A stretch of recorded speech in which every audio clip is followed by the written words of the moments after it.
नमस्कार. मी विश्वास उडगी. या देशापुढे शेतकरी, कामगार, मध्यमवर्गीय या सर्वांपुढे फार मोठे धोके आहेत. या देशात अर्थव्यवस्थेमुळे अतिशय गंभीर स्वरूपाचे धोके आहेत आणि सगळं ह्या मोदी सरकारच्या एकूणच अर्थकारणाचा हा परिणाम आहे. पण मोदी सरकारच्या अर्थकारणाचा मुख्य जो काही धोका आहे तो आहे या देशातल्या ज्या बँका आहेत आणि इन्शुरन्स कंपन्या आहेत याच्या विदेशीकरणाचा धोका आहे. आपण असं म्हणता येईल की या देशाच्या आर्थिक क्षेत्राला इंग्रजीमध्ये एक शब्द आहे फायनान्शियल सेक्टर, ज्याच्यामध्ये बँका आहेत त्या राष्ट्रीयकृत आहेत. मुख्य 12 बँका आहेत आणि लाईफ इन्शुरन्स कंपनी आहे आणि 4 जनरल इन्शुरन्स कंपन्या आहेत. हे आहे वित्तीय क्षेत्र ज्याच्यामध्ये बँका आणि विमा आहेत. त्याला आपण फायनान्शियल सेक्टर असं संबोधन करतो. तर या फायनान्शियल सेक्टरची जी मालकी आहे ही प्रामुख्याने या देशामध्ये केंद्र सरकारची आहे आणि ते नेहरू सरकारपासून इंदिरा गांधीच्या सरकारपासून ते सातत्याने आत्तापर्यंत चालू आहे. परंतु गेल्या 12-14 वर्षामध्ये मोदी सरकारने या फायनान्शियल सेक्टरला पहिल्यांदा खाजगीकरणाचा जो धोका होता, आता त्या धोक्याच्या पलीकडे जाऊन हे क्षेत्र विकलं जाणं, लक्षात घ्या मी काय म्हणतो, हे क्षेत्र विकलं जाणं अशी परिस्थिती या सरकारने निर्माण केलेली आहे आणि इथेच नरेंद्र सरेंडर हो गया है, हा त्याचा अर्थ आहे.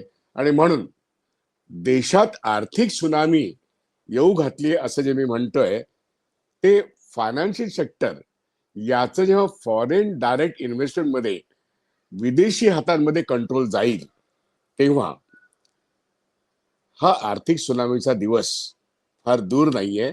आणि त्याची सुरुवात आयडीबीआय बँक ही जी पब्लिक सेक्टर बँक आहे ही पहिली भारत सरकारची बँक विकली जाण्याचा धोका ताबडतोबीचा आहे. म्हणून मी त्याच्यावरती पुन्हा पुन्हा एक लक्ष आपल्या सर्वांचं केंद्रित करतो. हा प्रश्न केवळ आयडीबीआय बँकेतले अधिकारी वर्ग, कर्मचारी वर्ग यांच्यापुरता मर्यादित नाहीये. आयडीबीआय बँक ही आता 5 लाख कोटीहून जास्त ताकदवर असं बॅलन्स शीट असलेली ही बँक आहे आणि या ही देशाची बँक आहे. नाही म्हटलं तरी 1800 पेक्षा जास्त शाखा या देशामध्ये या बँकेच्या आहेत. आणि ही बँक जर या ऑगस्ट महिन्यामध्ये विकली जाण्याचा प्रस्ताव जर केंद्र सरकारचा आहे, किंबहुना सेबीवरती ही लिस्टेड आहे. अर्थमंत्र्यांनी बजेट सेशन झाल्यानंतर सांगितलं नाही, आम्ही ही बँक आता सेलचा आमचा निर्णय जो होता, डिसइन्व्हेस्टमेंटचा आमचा जो निर्णय होता तो आम्ही 2027च्या वित्तीय वर्ष 2027 मध्ये करणार आहोत. म्हणजे भारत सरकारने एक पाऊल मागे घेतलं होतं जे त्यांनी 2022 पासून पुढे नेलेलं आहे. ते एक पाऊल मागे घेतलं आणि सांगितलं आता आम्ही आयडीबीआय बँक विकण्याचा कार्यक्रम पुढच्या वर्षी ढकललाय.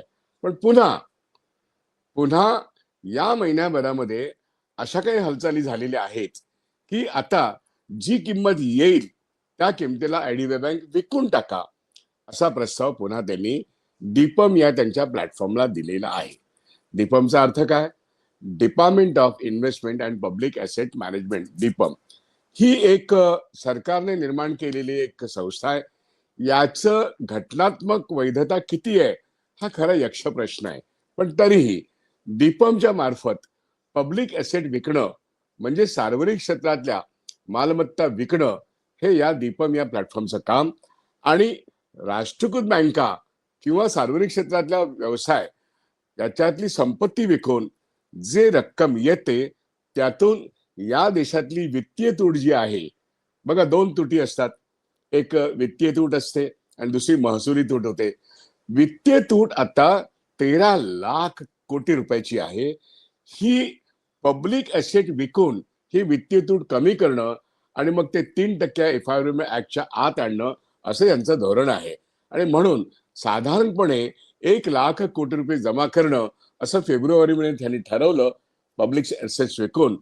आणि त्याच्यामधून 72,000 कोटी रुपये आयडीबीआय बँक विकून जमवणं असं एक उद्दिष्ट ठेवण्यात आलं. आणि आता काय होतंय? आता सरकारला एवढी घाई झालेली आहे, किंबहुना असं म्हणता येईल का, सरकारवरती एवढं प्रेशर आहे, नरेंद्र एवढे सरेंडर झालेले आहेत की येतील तेवढे पैसे घ्या. आणि होय, इथे त्यांनी आयडीबीआय बँक याच महिन्यात विकायला काढलेली आहे आणि तो सर्वांच्या चिंतेचा विषय आहे. आयडीबीआय बँक केवळ अधिकारी आणि कर्मचाऱ्यांची नाही, ती त्यांची आहेच, पण या देशातल्या जनतेची ही बँक आहे आणि म्हणून ही बँक विकली जाता कामा नये. या बँकेची विक्री जर झाली तर संपूर्ण राष्ट्रीयकृत बँकांचं क्षेत्र, LIC आणि मग उर्वरित जे जनरल इन्शुरन्सचं क्षेत्र आहे हे विकायला फार मोठी गती येईल आणि तिथे फॉरेनायझेशन ऑफ फायनान्शियल सेक्टर हे किती घातक आहे या अर्थव्यवस्थेमध्ये हे बघायचं असेल तर आपल्याला आजचा दिवस सरकारला हात त्याचा रोखलाच पाहिजे. आणि म्हणून मी काय म्हणतोय, समजून घ्या की आता Emirates national bank of Dubai हा 4 महिन्यापूर्वी एक धोका होता की ज्यांना आयडीबीआय बँक विकणार असा एक अजेंडा ठरला होता मोदी सरकारचा. आता कॅनडामध्ये फेअरफॅक्स होल्डिंग नावाची, त्याच्या अर्थातच एक NRI कॅनडाची स्थित आहेत, त्यांचं नाव छड्डा, यांची ती बँक आहे आणि ती फार मोठी संस्था आहे. पण या मोठ्या संस्थेने जी बोली लावली होती मागच्या वेळेस त्याच्यापेक्षा खालच्या स्तरावरती जाऊन भारत सरकारने त्यांचं हे प्रपोजल मान्य केलंय की भारत सरकारचा जर 47% वाटा आहे आयडीबीआय बँकेच्या मालकी हक्कामध्ये, तर त्याची किंमत होते किती, 26,000 कोटी. साधारणतः तेवढीच किंमत 49% सुमारे वाटा असणाऱ्या LIC याचा आहे. मी अनेक वेळा सांगितलंय की आयडीबीआय बँकेची मालकी 49% प्लस ही लाईफ इन्शुरन्स कॉर्पोरेशनच्या मालकीची आहे आणि 47% प्लस ही भारत सरकारची आहे. खरं तर ही भारत सरकारचीच बँक आहे, पण रिझर्व्ह बँक ऑफ इंडिया असं म्हणतं की ही एक प्रायव्हेट सेक्टर बँक आहे आणि याला कोणीच प्रतिवाद करत नाहीये. आणि याच्या विक्रीचा आधी डिसइन्व्हेस्टमेंट म्हणायचं आणि आता सेल ऑफ आयडीबीआय, इतक्या उघडपणे आयडीबीआय बँकेची विक्री आहे. म्हणजे 26,000 कोटी अधिक 26,000 कोटी म्हणजे 52,000 कोटीमध्ये आयडीबीआय बँक विकली जाणं हे आता ताबडतोबीने शक्य आहे. म्हणजे फेअरफॅक्स होल्डिंग्स ही जी कॅनडाची फायनान्शियल इन्स्टिट्यूशन आहे ही आयडीबीआयचा मेजॉरिटी स्टेक हा विकत घेणार आणि हा जो स्टेक आहे हा स्टेक विकत घेतल्यानंतर अर्थातच ही फॉरेन कंट्रोल्ड आयडीबीआय बँक होईल. भारत सरकारची मालकी काय 1%-2% असली काय फरक पडतो. मेजॉरिटी स्टेक 51% पेक्षा जास्त तो विदेशी बँकांकडे गेला तर मालकी हक्क त्यांचा होईल. या ठिकाणी संविधान काय म्हणतं, कायदा काय म्हणतो आणि पार्लमेंट काय म्हणतं हे तुम्हाला सारखं सारखं सांगणं मला फार आवश्यक वाटतं. आयडीबीआय बँक 1964 साली नेहरूंच्या कालखंडात ही कल्पना निर्माण झाली.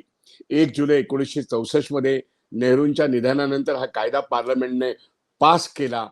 परंतु काँग्रेस सरकारने भारतीय उद्योगांकरता त्यांच्या फंडिंग करता या बँकेची निर्मिती केली. हे पूर्वी रिझर्व्ह बँक ऑफ इंडियाचं एक डिपार्टमेंट होतं. एका बाजूने उद्योगाकरता आयडीबीआय बँक निघाली आणि त्याच्या आधी नाबार्ड नावाची संस्था निघाली, ती शेती व्यवस्थेकरता निघाली. तोही एक वेगळा कायदा नाबार्डचा निर्माण झाला. हाही आयडीबीआय ऍक्ट निर्माण झाला 64 साली. आणि या 64च्या कायद्यान्वये अगदी 2002ला जेव्हा अटल बिहारी वाजपेयींचं सरकार होतं, म्हणजे पहिल्यांदाच नॉन काँग्रेस गव्हर्नमेंट आलं, त्यावेळेस त्यांनी आयडीबीआय ऍक्ट हा रिपील केला आणि रिपील करून आयडीबीआय बँक ही कंपनीज ऍक्ट खाली आणली. आणि कंपनीज ऍक्ट खाली आणत असताना पार्लमेंटमध्ये प्रचंड गदारोळ झाला. काँग्रेस आणि डावे पक्ष हे विरोधात होते, पण त्यांनी या बँकेचा डिसइन्व्हेस्टमेंट किंवा विक्रीला विरोध करताना एक मुद्दा मांडला आणि तो मुद्दा सरकारने फायनान्स मिनिस्टरने मान्य केला. त्यावेळेस होते फायनान्स मिनिस्टर जसवंत सिंग, भारतीय जनता पक्षाचे ते फायनान्स मिनिस्टर होते. त्यांनी या संपूर्ण संसदेला, पार्लमेंटमध्ये, लोकसभेमध्ये आणि राज्यसभेमध्ये त्यांनी सॉलेम ॲश्युरन्स दिलं होय, ते लेखी अश्युरन्स आहे. ते पार्लमेंटच्या रेकॉर्डिंगमध्ये मौजूद आहे आणि त्या ठिकाणी काँग्रेसमधून अनेकांचे आवाज उठले. त्यात प्रॉमिनंट आवाज होता पृथ्वीराज चव्हाण. त्याचबरोबर विरोधी पक्षांमध्ये वासुदेव आचार्य, गुरुदास दासगुप्ता ही मंडळी होती. यांनी सुद्धा प्रचंड मोठा विरोध केला आणि अशा वेळेस पार्लमेंटला एक ॲश्युरन्स कमिटी जी असते, त्या ॲश्युरन्स कमिटीला एक आश्वासन देण्यात आलं की जरी आम्ही इंडियन कंपनीज ऍक्ट खाली आयडीबीआय बँकेचं परिवर्तन करीत असलो आणि ती बँक डेव्हलपमेंटल फायनान्स इन्स्टिट्यूटच्या ऐवजी त्याचं रिटेल बँकेत जरी आम्ही परिवर्तन करत असलो तरी त्याचा मालकी हक्क कोणत्याही परिस्थितीमध्ये 51% जास्त हा भारत सरकारचा असेल. तुम्ही आश्वस्त व्हा. आम्ही ही बँक विकत नाही आहोत. आम्ही याचं खाजगीकरण सुद्धा म्हणत नाही आहोत. आम्ही फक्त डिसइन्व्हेस्टमेंटसाठी हे केलेलं आहे. मात्र मालकी हक्क हा निव्वळ भारत सरकारकडे राहील. हे ॲश्युरन्स मोदी सरकार 2014ला आल्यानंतर पहिल्यांदा मोडण्याचा प्रयत्न केला अरुण जेटली फायनान्स मिनिस्टर यांनी आणि तेव्हापासून सातत्याने माता निर्मला सीतारामन आहेत यांनी 2022 नंतर या आयडीबीआय रिपील ऍक्ट नंतर आत्ताची जी आयडीबीआय आहे ही तोट्यात आहे असं सांगून LICला ह्याला टेक ओव्हर करायला लावलं. LICने 52% स्टेक घेतला आणि LIC 52% आणि भारत सरकार 47% अशा तऱ्हेचा एक व्यवहार झाला. जवळजवळ तेव्हापासून ते आतापर्यंत ही बँक 2022 पासून डिसइन्व्हेस्टमेंट करू एवढे 1000 कोटी आम्हाला एकूणच वित्तीय तुटी करता लागणार आहेत ते आम्ही दीपमच्या मार्फत करू अशा तऱ्हेच्या घोषणा सरकारने वारंवार केलेल्या आहेत. त्या सगळ्या देशविरोधी कृती आहेत भारतीय जनता पक्षाच्या, या देशाच्या अर्थमंत्रालय पक्षाच्या आणि मोदी सरकारच्या. आता मोदी सरकारने कहर केलेला आहे. मोदी सरकारने सार्वजनिक क्षेत्र विकायला काढले हे आपण सगळेजण जाणतो. पण सार्वजनिक क्षेत्रामध्ये सर्वात महत्वाचं क्षेत्र आहे ते वित्तीय क्षेत्र आहे आणि म्हणून बँका आणि LIC आणि GIC याला त्यांनी आता सरळ सरळ हात घातला आहे. 27 बँकांच्या 12 बँका झाल्या तो एक भाग. 28 बँक ही आयडीबीआय बँक होती. पहिल्यांदा विकायला ती काढण्यात आलेली आहे. आयडीबीआय बँक विक्रीचा जर प्रयोग आत्ताच्या गदारोळात जेव्हा मोदी आणि शहा पार्लमेंटमध्ये नाही आहेत आणि ते हजर पण होत नाही आहेत आणि राहुल गांधीने जो दबाव मांडलेला आहे, विरोधी पक्षांनी जो दबाव आणलेला आहे तो अभूतपूर्व आहे. सरकार राहतं की जातं अशी परिस्थिती आहे आणि जेन झीने या सरकारला आणि संपूर्ण विरोधी पक्षांनी राहुल गांधीच्या नेतृत्वाखाली सरकारला सळो की पळो करून सोडलेलं आहे. अशा परिस्थितीत एका बाजूने ते दिल्ली सुरू असताना वित्तीय क्षेत्र विकण्याचा सर्वात मोठं कट आणि कारस्थान फायनान्स मिनिस्ट्रीकडून होते आहे आणि सेबीच्या मार्फत हे काम होत असताना दीपम जी पब्लिक ऍसेट विकण्याकरता बनवण्यात आली आहे त्यांचे हे काम आहे. हे पूर्णपणे या पार्लमेंटला अंधारात ठेवून ज्या पार्लमेंटमध्ये ॲश्युरन्स देण्यात आलेला आहे लेखी, त्याच पार्लमेंटमध्ये जाऊन आम्ही असं करतोय आयडी बँकेचं हे सांगणं कायद्यान्वये कर्तव्य असताना सरकारचं, सरकार पार्लमेंटला विचारत नाही आणि सरकार पार्लमेंटचा ॲश्युरन्स पूर्णपणे बासनात बांधून ठेवते आणि सेबी वरती या बँकेचं लिस्टिंग झालेलं आहे. विक्रीसाठी टेंडर्स इश्यू झालेले आहेत. आधी 72,000 कोटी होते, आता ते फक्त 54,000 कोटीवर आलेत किंवा 52,000 कोटीवर आलेले आहेत.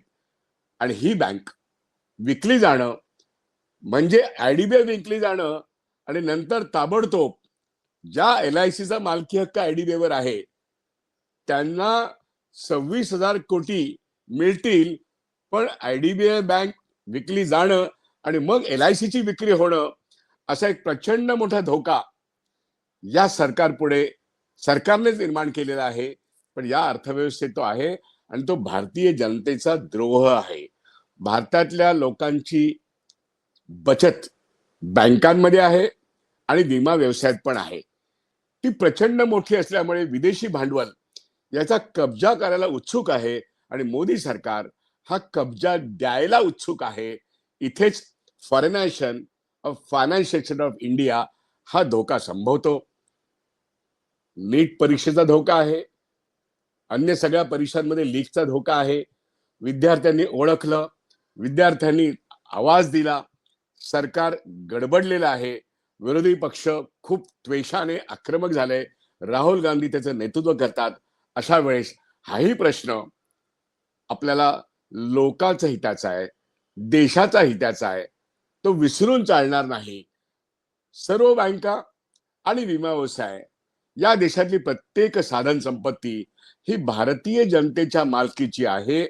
आणि म्हणून 1 रुपया सुद्धा विकत असताना प्रेसिडेंट ऑफ इंडियाचा सही शिक्का घेऊन त्याची एक प्रक्रिया आहे कायदेशीर, ती न करता जर बँक विकली जात असेल आणि हे सरकार कॅबिनेट त्याला मान्यता देत असेल तर ते देशद्रोही कृत्य आहे, हे जनतेला सातत्याने सांगणं, याकरता हा मी व्हिडिओ केलेला आहे. आयडीबीआय बँक विकली जाणं म्हणजे कॅनडाच्या फेअरफॅक्स होल्डिंगकडे ही संस्था जाणं म्हणजे इथल्या फॉरेन बँका आपला गाशा गुंडाळून विदेशात जात आहेत, पण फॉरेन इन्स्टिट्यूशन या देशातल्या संस्था ताब्यात घेत आहेत. आणि नरेंद्र मोदी सरेंडर झालेत म्हणजे काय, तर आपलं आर्थिक जे साम्राज्य केंद्र सरकारच्या अखत्यारीत आहे, ज्याला गव्हर्नमेंट ऑफ इंडिया अंडरटेकिंग असं आपण म्हणतो, जे 1955-56 पासून 64 आणि 69 नंतर सातत्याने विकसित होत गेलं. आणि भारत सरकारच्या अर्थव्यवस्थेचा कणा म्हणजे या देशाची वित्तीय संस्था, म्हणजेच बँका, म्हणजेच LIC, म्हणजेच जनरल इन्शुरन्स, हे आता फॉरेन कंट्रोलमध्ये जात आहे. त्याची सुरुवात म्हणजे आयडीबीआय बँकवरती फॉरेन कंट्रोल येणं. फॉरेन बँकेची शाखा इथे असणं ही एक वेगळी गोष्ट आहे, पण फॉरेन कंट्रोल आपल्या स्वतःच्या निर्मित पब्लिक सेक्टर अंडरटेकिंग वर येणं ही एक नवीन प्रकारची गुलामी.